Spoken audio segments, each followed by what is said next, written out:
Bonjour à tous. Alors mardi dernier, à l'Assemblée nationale, nos chers députés ont ratifié le CETA, l'accord de libre-échange entre l'Union européenne et le Canada. Alors Jacques Cheminade, quelle est ta réaction? Ma réaction, c'est que c'est absolument invraisemblable. D'abord, on applaudit Greta, puis on va voter pour le CETA. C'est plutôt contradictoire. Beaucoup de gens de LRM, beaucoup de députés de LRM sont abstenus. Mais qu'est-ce que c'est que cette histoire de CETA? C'est d'abord un traité qui est appliqué de façon provisoire avant même d'être ratifié par le Parlement. C'est-à-dire? C'est pas du tout démocratique. Bon, on l'applique avant que le Parlement le ratifie. Les parlements des différents pays de l'Union européenne, on l'applique comme ça, comme c'était fait. Et Son application a commencé depuis 2017, je crois. oui, enfin, Oui. peu importe, hein, l'important c'est qu'on les fait. Et je dirais, c'est normal, puisque l'Union européenne, M. Juncker l'a dit un jour, n'est pas démocratique et que ses principaux dirigeants, lorsqu'ils partent de la Commission, vont travailler pour les grandes banques. Hein. Alors bon, c'est logique qu'on soit antidémocratique dans les traités qu'on signe. Mais c'est quand même scandaleux, épouvantablement scandaleux. Ensuite, c'est un traité qui crée une procédure par laquelle on règle particulière, par laquelle on règle les différends. Qu'est-ce que ça veut dire? Ça veut dire qu'on fait un tribunal d'arbitrage composé de personnes non publiques qui va arbitrer peut-être contre les États. Une multinationale peut se plaindre, l'État la gêne, arbitrage contre un État. Donc c'est le grand mouvement contre les États-nations. Alors on me dira, on voit l'arbitrage, on voit ce que ça vaut. On a vu l'arbitrage à tapis, on voit un peu ce que c'est l'arbitrage. Avec l'affaire du Crédit Lyonnais, C'est pas ça, c'est l'ambiance. C'est trois arbitres qui chacun ont gagné, je crois, à peu près 400 000 euros. Et que c'est comme les agences de notation, hein, en disant oh, c'est parfait ces titres, c'est merveilleux, parce qu'ils sont payés par ceux qui ont émis les titres. Là c'est pareil, hein, ils ne sont pas payés. Enfin ils ont reçu 400 000 euros quand même pour leur sentence d'arbitrage. Donc c'est toujours pareil. C'est ce monde de l'argent qui domine tout, et même parfois ceux qui en sont les complices sont inconscients. Peut-être parmi les arbitres de tapis, il y en a un ou deux inconscients. Hein. pourtant la Cour de justice de l'Union européenne a rassuré tout le monde, soi-disant, au début de cette année, en disant que justement ce mécanisme d'arbitrage ne porterait pas tort à la capacité des États à mettre en place leur politique. Oui, la Cour de justice de l'Union européenne, composée par des gens qui sont indépendants comme les juges le sont aujourd'hui en France. C'est-à-dire qu'on n'a plus une justice qui est véritablement un pouvoir. Elle devient, comme en France, une autorité. Moi j'aurais une question polémique par rapport à ça, parce que c'est un accord de libre-échange, donc de liberté commerciale comme on le dit, mais toi tu es un grand défenseur des routes de la soie, des nouvelles routes de la soie, et c'est aussi souvent la Chine amène l'idée qu'il faut plus d'accords de libre-échange avec les autres pays, donc quelle est la différence? La différence, c'est l'intention. Vers quoi va-t-on lorsqu'on fait du libre-échange? Alors là, dans cet état, c'est contre l'intérêt des nations. C'est clair. Où il y a même, donc le tribunal spécial et une coopération réglementaire. La nouvelle route de la soie, non. La nouvelle route de la soie, il y a des investissements, et ces investissements vont, souvent l'autre n'investisse pas. Et c'est des investissements qui permettent de créer un monde de développement mutuel gagnant-gagnant, a dit Xi Jinping, moi je veux bien croire. C'est une politique qui vise à l'intérêt de l'autre et à son propre intérêt. Donc il y a vraiment des accords entre États et les acteurs privés n'ont pas autant de pouvoir, quoi. Non. Ouais, alors les Chinois tiennent à l'Union européenne, parce que l'Union européenne représente un levier contre les États-Unis de Trump et d'autres. Donc c'est là aussi qu'il y a des calculs. Mais il faut dépasser tous ces calculs et voir dans l'avenir quel type d'accord on peut créer entre États pour une politique de développement mutuel et une politique dans laquelle on va vers un homme créateur et pas un homme enserré dans un code, un catéchisme, un homme qui est dans la création, dans le développement mutuel. Aujourd'hui, on nous dit, voilà, de toute façon, le CETA, bon, maintenant, c'est acté, mais... C'est pas acté du tout, parce qu'il faut que ce soit ratifié par tous les pays participants. D'accord. Sans ça, on pourra avoir 5-6 ans de provisoire, et après, ça s'annulera. C'est quand même un con, c'est n'importe quoi.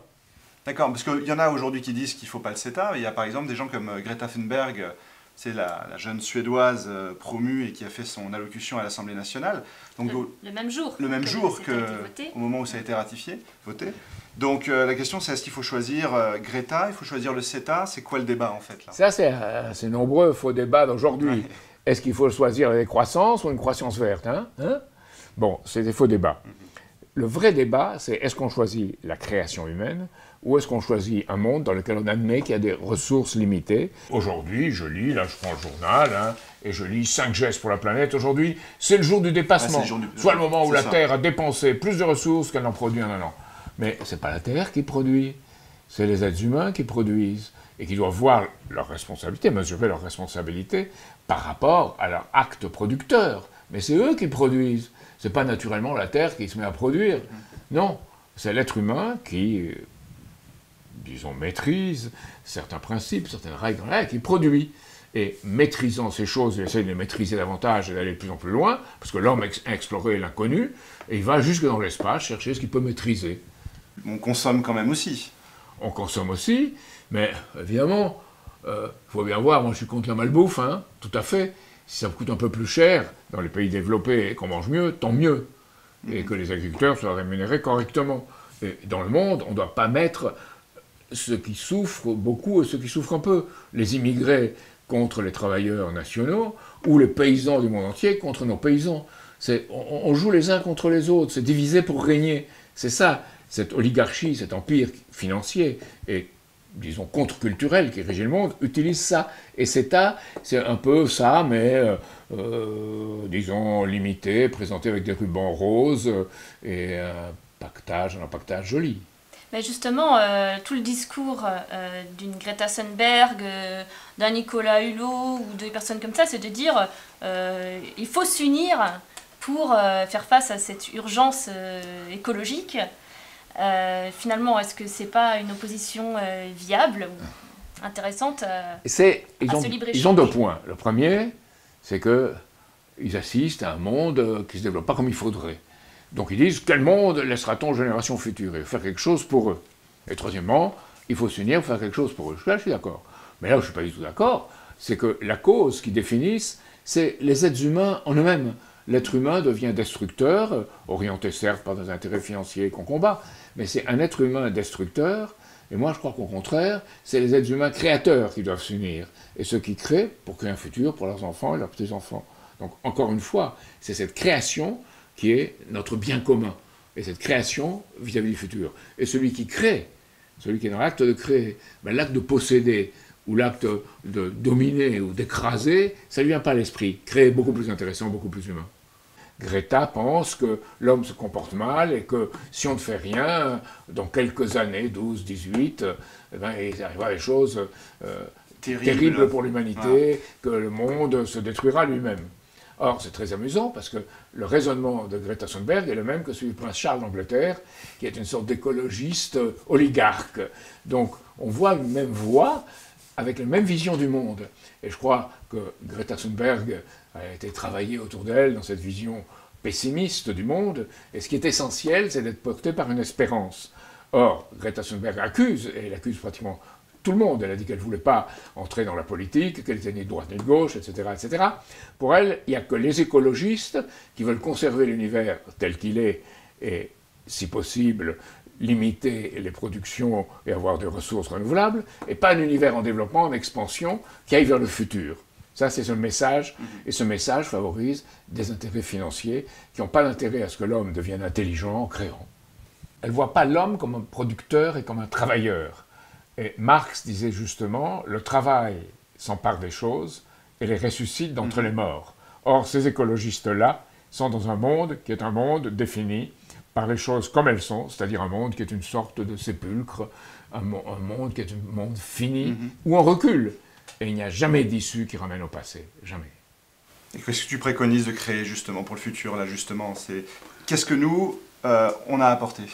Être à la frontière, ça veut dire créer des choses qui auparavant ont été utilisées, mais pour d'autres choses, pour d'autres occupations.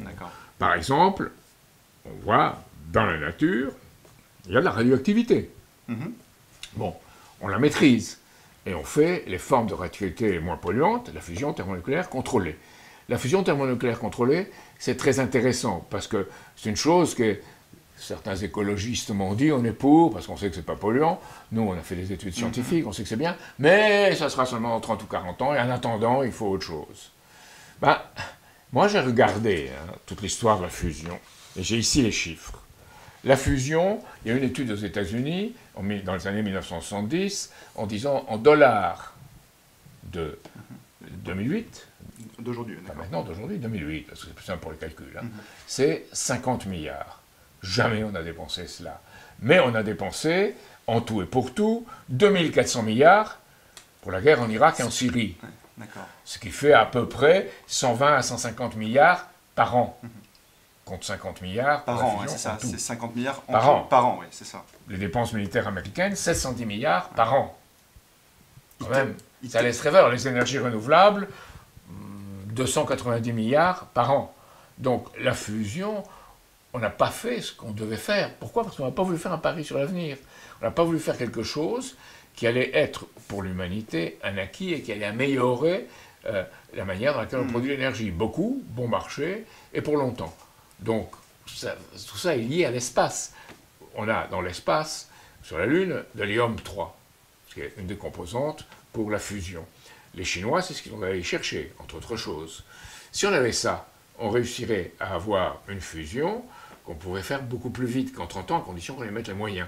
Et à ce moment-là, on a une source d'énergie pratiquement illimitée, très très peu polluante. Ouais. Toute source d'énergie est polluante, mais ça très très peu. Très peu consommatrice. Et très peu consommatrice. Ouais. Et on peut faire avec ça de l'hydrogène, on peut faire des voitures à hydrogène, etc. etc. Ouais. Voilà, et on peut faire un monde dans lequel l'intelligence artificielle, numérique et le reste sont mis au service de la production, de l'exploration, et je dirais, en ce qui concerne l'espace, de la présence progressive d'êtres humains, qui s'avère que c'est possible. Alors, tu parles de la question de l'hydrogène, entre autres. Il y a quelques semaines, tu as rencontré l'équipe qui est en train de développer le Space Train. C'est le train sur coussin d'air nouvelle génération, qui fonctionnerait justement à l'hydrogène. Est-ce que tu peux nous dire deux mots sur... Avec des moteurs linéaires, oui. C'est un train qui pourra atteindre des vitesses sur le coussin d'air, donc... qui ne touchera pas le sol, et qui pourra atteindre... Pas de frottement, alors. Pas de frottement. Voilà, ouais. Et qui pourra atteindre des vitesses de l'ordre de 400, 500, jusqu'à un peu plus km à l'heure. Alors, si on va aller plus vite, c'est plus difficile, parce qu'il y a une opposition, disons, de la pression de l'atmosphère. Donc, c'est difficile. Mais aller à cette vitesse-là, c'est bien. Alors, on peut penser Hyperloop, on crée un tube, on fait le vide. Voilà. Hyperloop, le projet d'Elon Musk. Ça marche pas. Très médiatisé. Ce projet-là est intéressant, parce que c'est un projet qui reprend les idées de l'ingénieur Bertin, qui n'avait pas les moteurs qu'il fallait. Maintenant, on les a, moteur à hydrogène, moteur linéaire, ce que Merlin-Gérin commençait à faire à l'époque. Et on a quelque chose, un moyen de transport qui permettra d'aller très vite pour transporter les passagers. Donc, tout ça, revenons-y, ce qui est le dénominateur commun, c'est que l'espace, ce train, le Space Train, tout ce qui est les technologies du futur, même les ostréiculteurs ont des applications pour, grâce au numérique, réussir à tourner leur truc de huître quand il faut et en n'ayant pas à y voir tout le temps. Donc il y a un progrès énorme qui va d'un bout à l'autre de l'échelle des choses. Ce qui est intéressant dans l'espace, c'est que ça donne d'énormes bénéfices et de retombées dans des secteurs qui n'ont, en principe, rien à voir avec l'espace. Ça a à voir avec la découverte et la capacité de l'être humain à aller dans des domaines nouveaux. Et c'est ça l'intéressant. L'intéressant, c'est un esprit de l'être humain qui découvre, qui va plus loin que les limites qu'il s'est fixées. Et à ce moment-là, toute la petitesse des possessions, je dirais des dominations, de croître au détriment de l'autre, le gâteau rétréci, je veux garder, etc. Tout ça est dépassé. Et on l'a constaté historiquement, disons, lorsque les astronautes explorateurs sont réunis sous Brejnev, en URSS, pour travailler ensemble, Américains, Russes et Européens. Et maintenant, on constate avec les Chinois, qui pour leur Change 4 propose à tous les pays de prendre des expériences à bord, comme l'avaient fait les Américains. Change 4, donc c'est le rover qui va sur la Lune. Donc, il y a toute une série de choses qui poussent à la coopération. Et c'est l'esprit de coopération qui est nécessaire. Et quand on dit « Ah, tout ira mal, ah, on détruit l'univers, ah, demain, ça sera terrible, catastrophique », qu'est-ce qu'on qu'est-ce qu'on dit? Il faut survivre. Parce qu'au final, on enlève aux gens la capacité de comprendre qu'il y a des solutions, qu'elles existent. Et qui a détruit aussi.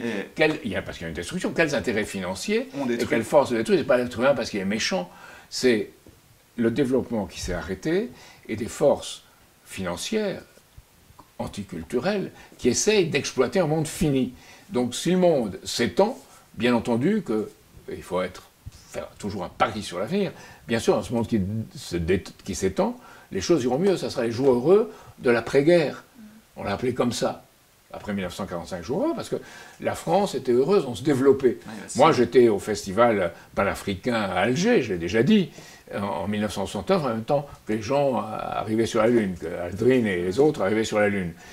Il y avait un optimisme, une joie, on y croyait, la France se développait. Aujourd'hui, on est dans un truc de contraction, on pense, on est peut-être méchant, il faudrait peut-être ne pas avancer, si on n'avançait pas, les choses iraient mieux. Et on pense qu'on est des pilleurs de ressources, on pense qu'on est des gens qui sont là pour consommer et détruire. Les souilleurs de notre vaisseau. Les souilleurs de notre vaisseau. Donc ce qu'il y a, c'est qu'il faut, le vaisseau spatial qu'est la Terre, il faut le développer pour aller avec d'autres vaisseaux spatiaux, à un certain moment, développer l'ensemble de l'univers. Et l'être humain, quand il sait que quelque chose existe, et nous, avec nos moyens, on a discerné le système solaire, les galaxies et tout ça, il veut voir de plus près comment ça se passe.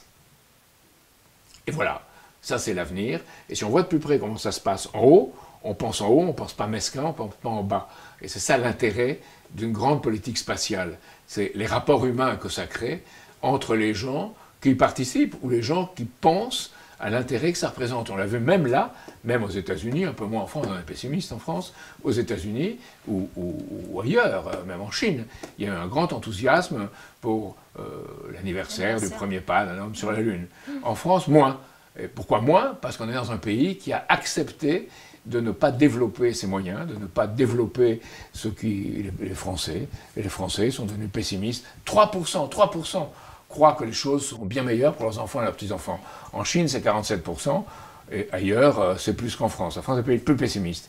Et notre politique, c'est sortir de ce pessimisme, et disons que la leçon de morale de Greta aux parlementaires véhicule ce pessimisme, quoi qu'elle en pense. Donc, CETA, c'est un monde qu'on organise avec des ressources limitées, des tribunaux d'arbitrage, et pas le développement des États. Donc, ce qu'il faut, c'est avoir entre États cette coopération pour le futur, pour de grands projets, allant au-delà du souverainisme classique, avec un souverainisme nouveau, qui est que chaque pays apporte le meilleur de lui-même et qu'on fait un projet commun. Et comme ça, on est souverain.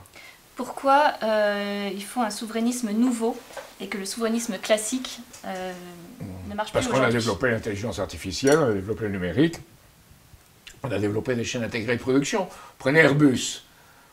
Pour un même type de production, 11 sous-traitants en cascade. Alors que c'est bien ou que c'est mal, c'est une autre question.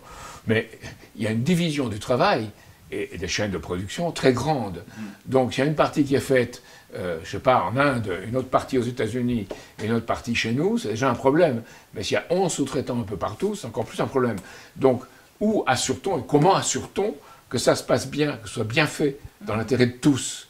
Oui, parce que et qu'on ne se crache pas comme le Boeing s'est craché 2 fois. Donc, comment le faire? Finalement, en fait, maintenant, aujourd'hui, avec la mondialisation, on ne peut pas faire autrement que d'avoir, disons, cette coopération. La question, c'est de savoir comment ça se fait. Oui, et que chacun puisse jeter un coup d'œil sur ce que fait le voisin. Et le faire bien. On ne peut pas dire, les Chinois n'en veulent plus parce que la Chine va espionner, les Américains vont espionner aussi, et chacun, pour soi, est dans un monde où, après, il n'y a plus de coopération. Il faut créer les conditions de cette coopération. Et ça, c'est la politique du futur. Je vais te laisser le mot de la fin pour conclure.